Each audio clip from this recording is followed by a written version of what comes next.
welcome back to the Citizen channel. We're all staying safe and well. Today we're doing a Didn't Know That special. Yes, we're going to look at the City magazine. We've not done this before. We've done various things on the City magazine, of course. But yeah, the City Online magazine, of course, for October 2023. We're going to have a look at today and see any oddities, anything interesting that's in there.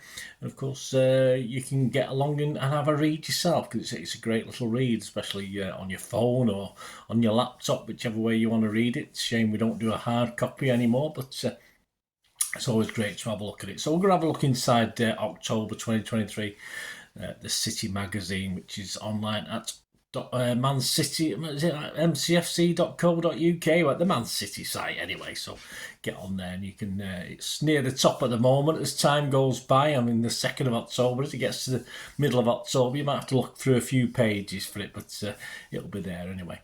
So please, if you are new to the channel, push that subscribe button, push the bell notifications, everything City past and present, of course, information, vlogs like this, match reports, reviews, previews, you name it. I try and do it. A wide range of stuff. Of course, I didn't know that looks mainly at programmes, sometimes at the odd book as well. So join us, jump on board, spread the word if you can, guys. It's much appreciated. And if you do have a split second just to give us a like, it's always appreciated. A little thumbs up. Right, yes, we've got Mr. Doku on the cover of the City magazine for October 2023. And inside, as you'd expect, he's doing his first memories of football, or talking about his first memories of football and various things. He was told that he couldn't take part in a game because he was too small. He's not massive now, is he? He did elaborate on that. He said, on one occasion when I was 6, we went to Ghana on a family break. While we were there, my brother, who's 3 years older than me, was invited by some of the boys we didn't know to play the game, as they were one short. I mean, of course, I wanted to join in, but the other boys said I was too little and wouldn't let me. We used to shove me in goal, and we used to do it on the park. We'd put the jumpers down, and pullovers, what am I, posh? Jumpers down, and yeah, the smallest ones could join in if you want. When you're a big lad, it gave you someone to chase and kick, didn't it? I know, we were horrible in those days. Anyway, he said I was too small. I think they thought I might get hurt, or that they maybe couldn't tackle me because of my age. Not a problem in the UK, that wasn't, but at that time you don't understand why. So I said to my father that when we returned to Belgium, I wanted to play football. That was probably the first time I'd really taken an interest in the game, he said, and it had been because those boys hadn't let me join in that game with my brother. There you go. And what happened after that, eh? He went on to say, as a kid, I never had anyone's poster on my wall, he revealed. So Darren Huckabee would be devastated, won't he? Have a picture of old Darren on his wall. Then we go on to a So Solid Bluefoot. Let's say that. I'm just little snippets, just little excerpts of that Doku interview, but obviously lots more on the magazine itself, as with all this today. So Solid Blue feature looks at old Sylvin Distan, and this is written by Jack Wilson Mumford.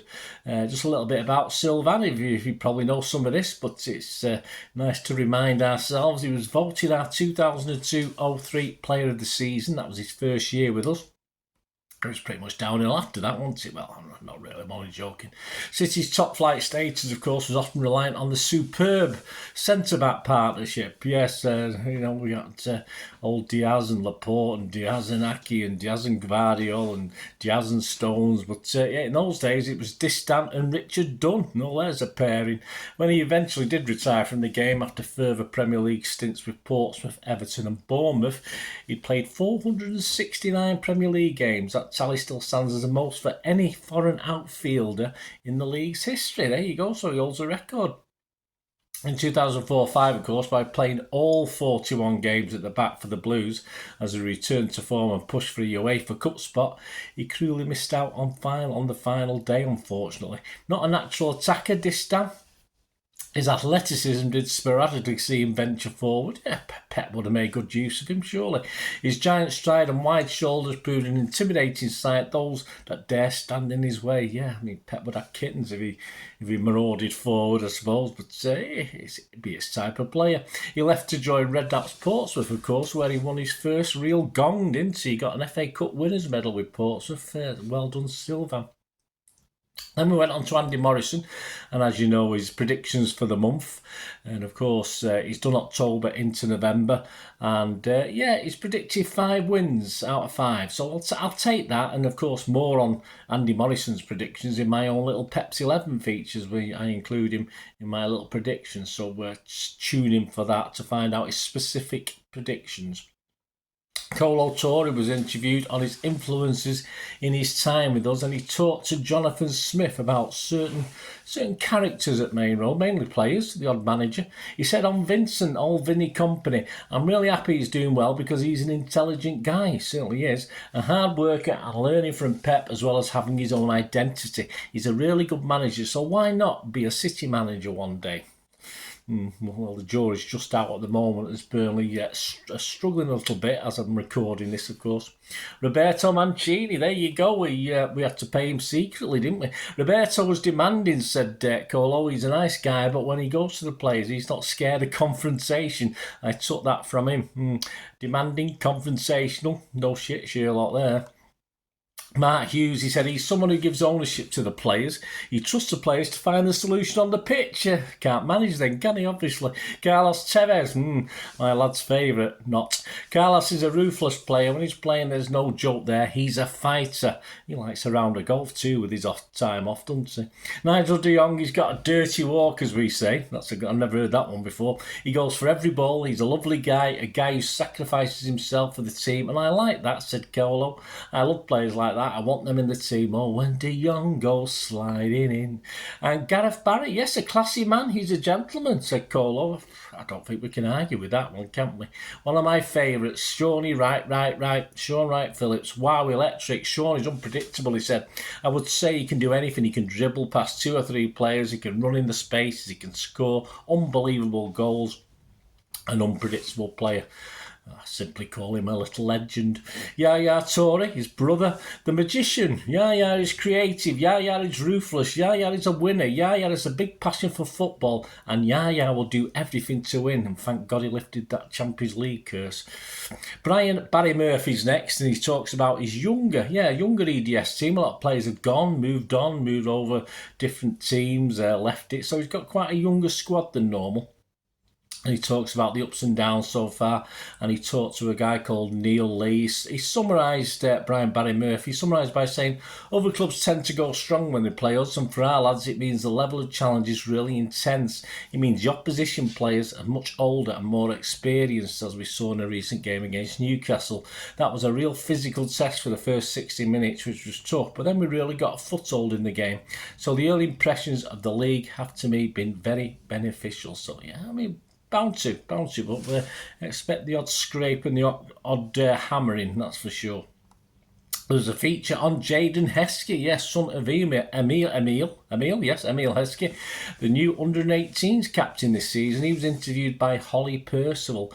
Of himself, he said, I'm hard-working, I always try my best for the team, I'm kind of vocal, I like to help out my teammates and be supportive of my teammates. Heskey has represented the City badge since the age of 8, and his determination to thrive at the City Football Academy was rewarded in July when he penned his first professional contract with the club. He said on his position, I prefer to play as a striker because that's where I've played the most throughout my time in the City Academy. When I played in midfield, I've enjoyed it because it brings different challenges. Yeah. Same with me when I was playing. Not perhaps to your level, mate, but hey. Cover story, yes, this takes us back to, the hard copy City magazine, of course, of bygone days, which I've got a few. I haven't got them all by any means, but I've got a few of them.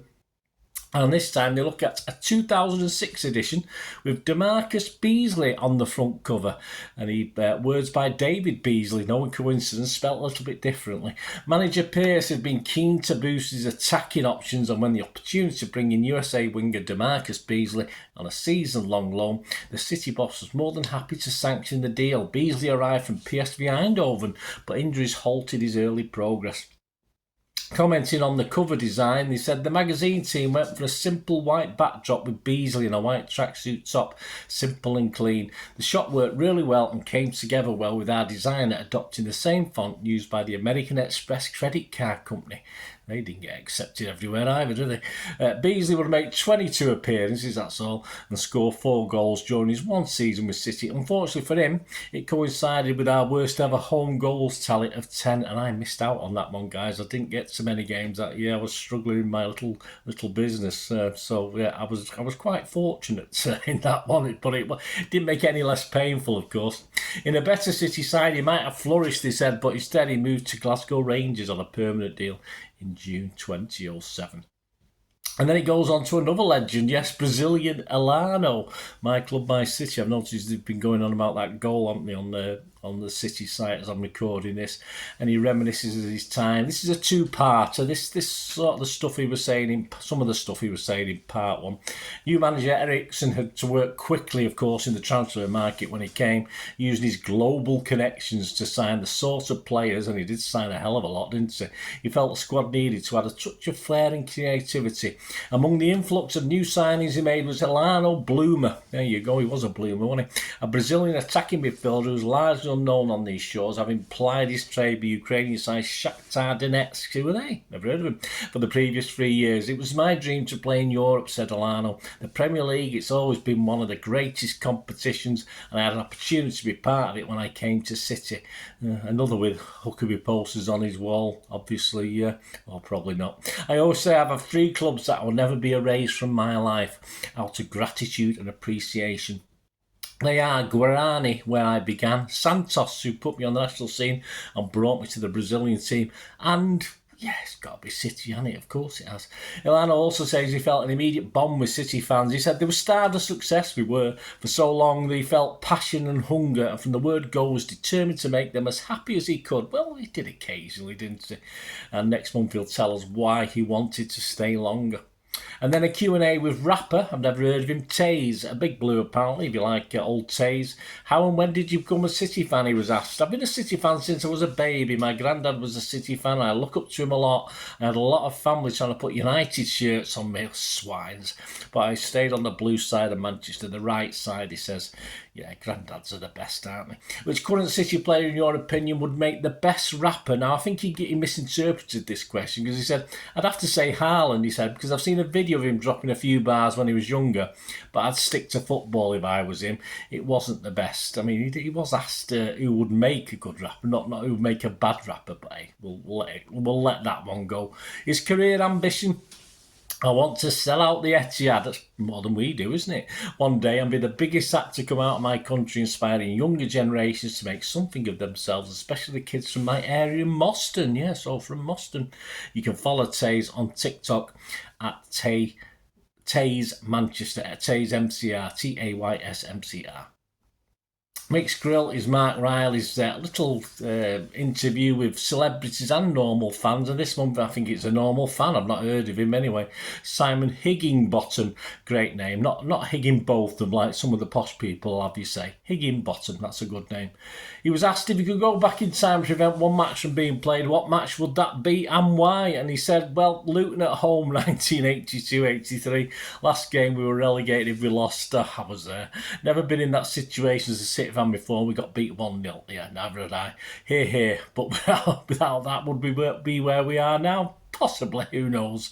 What do you miss most about Main Road? He was asked. Dog Poo Alley, he said. Well, alley, I think he means alleys or passage. They're called passages, aren't they, in Old Withington around Moss Side there? So, yeah, Dog Poo Alley, Dog Poo Passage, perhaps. What's your most disastrous away game experience? I've got too many to think to even list.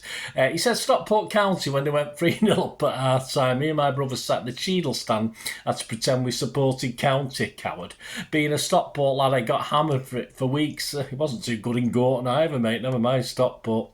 And finally, I think the last bit is Kevin Cummins, of course, the great photographer, and his A to Z of Manchester. And he's up to B, so he's not got very far into it. Of course, we've only had September, October this season so far. And we kick off, of course, with the King, Colin Bell, as his player choice. He said in 1973, when I was studying photography, I shot a day at Main Road for a magazine project. Imaginatively titled Saturday Afternoon Blues. Nothing wrong with that. That's a good title. I got a lovely photo of Colin as he arrived in the ground and was surrounded by fans wanting his autograph. Yeah, it's a great picture. No, I'm not on that one. I think at 14... I don't think I was collecting autographs. I was more 9 or 10 when I was doing it. There's some other great picks on the King as well, so do check it out. In music is also, he picks for a B, he picks David Bowie, or Bowie, used to call him David Bowie in my day, another favourite of mine. He said, I'd obviously choose Dave Bowie for my musician B. This photo of the Dame, must have been his nickname, was taken just a few months before the early Colin Bell picture in Leeds in June 1973. Yeah, and Kevin has actually got a Bowie book coming out in late October if you're a fan, so keep your eyes open for that. And that's it, guys. Hope you enjoyed that. Just a quick look inside October's City magazine. As I say, it's go on to Man City, go on to the City website. I'm sure you know what the address of it, mancity.com, whatever it is.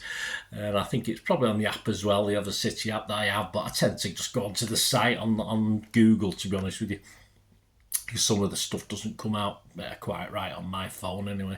So it's always worth a good look. Hope you enjoyed that. Just a little taste of what's in there. As I said, Mr. Morrison's predictions will be on my Pepsi 11 throughout October and the first game in November. So join me for that. Hope you enjoyed it. Let me know your thoughts, guys. Just a little taste. And thanks for watching.